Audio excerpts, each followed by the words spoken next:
రాష్ట్రంలో చంద్రబాబు నాయుడు గారి నాయకత్వంలో కూటమి ప్రభుత్వం అధికారంలోకి వచ్చిన తర్వాత మొదటి ఉప ఎన్నికలు జెడ్పీటీసీ రూపంలో పులివెందల ఒంటిమిట్టలో జరిగినాయి. ముఖ్యంగా పులివెందల్లో ఒక మార్పు కోసం ఓటేయండి అని చెప్పి మేము కోరాం. ప్రజల్లో కూడా ఒక విశ్వాసం కలిగించినాం. 40 సంవత్సరాలుగా మీరు ఓటేయలేదు.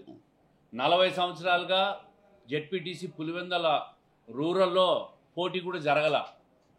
ఈరోజు మొదటిసారి 11 మంది అభ్యర్థులు పోటీ చేసినారు. మార్పు కోసం, అభివృద్ధి కోసం ఓటేయమన్నాం. ప్రజలు దానికి విశ్వాసం వ్యక్తం చేసి ఈరోజు లతారెడ్డి గారిని గెలిపించబోతున్నారు.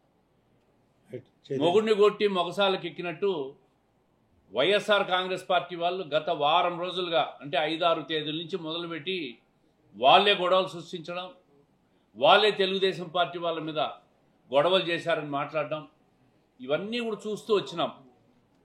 పోలింగ్ బూతులు మార్చారని చెప్పి ఆరోపణలు చేస్తారు. ఇవన్నీ కూడా కోర్టులో హౌస్ మోషన్ పిటిషన్లు, లంచ్ మోషన్ పిటిషన్లు అన్నీ వేసినారు. ఎక్కడా కూడా న్యాయస్థానంలో వాళ్ళకు రిలీఫ్ దొరకల. అంటే ప్రభుత్వం కానీ ఎన్నికల కమిషన్ కానీ చేసిన ఏర్పాట్లన్నీ సబబుగా ఉన్నాయని చెప్పి న్యాయస్థానాలు మాట్లాడినాయి. ఈరోజు పోలీసులు గొడవలు చేయకుండా సాధారణంగా ఎన్నికలు జరిగినప్పుడు ప్రివెంటివ్ అరెస్టులు చేస్తారు. అవినాష్ రెడ్డి గారిని, మా పార్టీ ఎమ్మెల్సీ రామ్ గోపాల్ రెడ్డిని, ఇద్దరిని అరెస్ట్ చేసినారు. అవినాష్ రెడ్డి గారిని మాత్రం మధ్యాహ్నం 1 గంటకు పోలీసు వాళ్ళు 12 గంటకే వదిలేశారు. మా రామ్ గోపాల్ రెడ్డి గారిని ఇప్పటి వరకు పెట్టుకున్నాడు. అంటే ఆయన తప్పించుకున్నాడు, ఈయన ఇప్పటి వరకు పెట్టుకున్నారు. మరి పోలీసులు మాకు పని చేశారా, వాళ్ళకు పని చేశారా, నిష్పక్షపాతంగా పని చేశారా అనే ప్రశ్న వాళ్ళే వేసుకోవాలి. అవినాష్ రెడ్డి గారిని మాత్రం ఇక్కడి నుంచి పొద్దున్న 8 గంటలకు తీసుకుపోయి 9 గంటలకు వదిలేస్తే రామ్ గోపాల్ రెడ్డిని 6 గంటల వరకు పెట్టుకున్నారు. మరి మా ఎమ్మెల్సీని అరెస్ట్ చేసినప్పుడు కనపడలేదా వాళ్ళకు? ఇవన్నీ కూడా ప్రివెంటివ్ అరెస్ట్.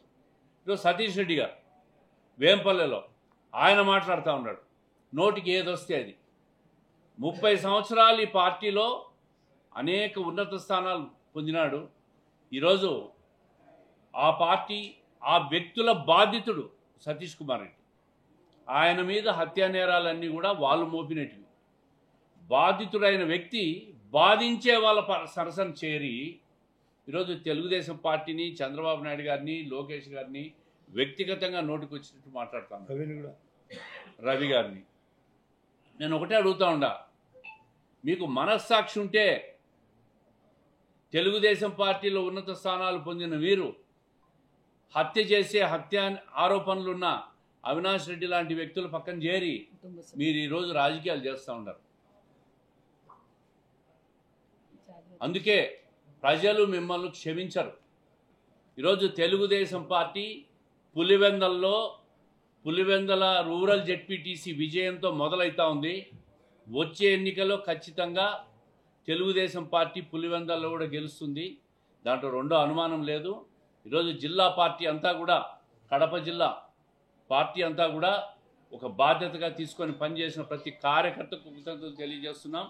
అదేవిధంగా భారతీయ జనతా పార్టీ కానీ, జనసేన నాయకులు కానీ ప్రతి ఒక్కరూ కూడా ఐకమత్యంతో పనిచేసి విజయాన్ని ఈరోజు చేజించకపోతున్నాం. ఎల్లుండి జరిగే కౌంటింగ్లో అత్యధిక మెజారిటీతో లతారెడ్డి గారు గెలవబోతున్నారు. దీంట్లో రెండో అనుమానం లేదు. ఒక్క సాక్షి మీడియా తప్ప ఏ మీడియా కూడా ఏకపక్షంగా వ్యవహరించిందని చెప్పి ప్రభుత్వం మీద కానీ, ప్రజల నుంచి స్పందన కానీ ఏ మీడియా కూడా ఇవ్వదు. ఇన్ని టీవీలు, ఇన్ని ఎలక్ట్రానిక్ మీడియాలు, ఇన్ని పత్రికలు ఉన్నాయి. మేము కూడా పొద్దున్నుంచి పర్యవేక్షిస్తాను. గౌరవ మంత్రి గారు, మేము, ఆదినారాయణ రెడ్డి అన్న, మేము కూడా వేరే ప్రాంతం నుంచి ఎన్నిక పర్యవేక్షిస్తూనే ఉండా. ఎక్కడ చూసినా సాక్షి మీడియా బట్టి, సాక్షి మీడియా వాళ్ళు ఒక 5-6 మంది మనుషుల దగ్గరికి పోవడం, మమ్మల్ని ఓటే మీడియా అని చెప్పి డబ్బులు ఇచ్చి వాళ్ళతో చెప్పించుకోవడం ఒక్క సాక్షికే చెల్లింది. ఏ మీడియా కూడా, ఒక్క మీడియా ఆ విధంగా చెప్పించింటే కూడా మేము ఒప్పుకుంటాం. తెలుగులో ఫాస్టెస్ట్ న్యూస్ ఇప్పుడు కొత్త అవతారంలో 5 సెకండ్లోనే పూర్తి వార్తా సమాచారం మీ చేతిలో. సోషల్ మీడియా ట్రెండ్స్ మీ కళ్ళ ముందుకే live TV and voice search options తో ఇప్పుడే డౌన్లోడ్ చేయండి. యాప్ లింక్ డిస్క్రిప్షన్ లో ఉంది.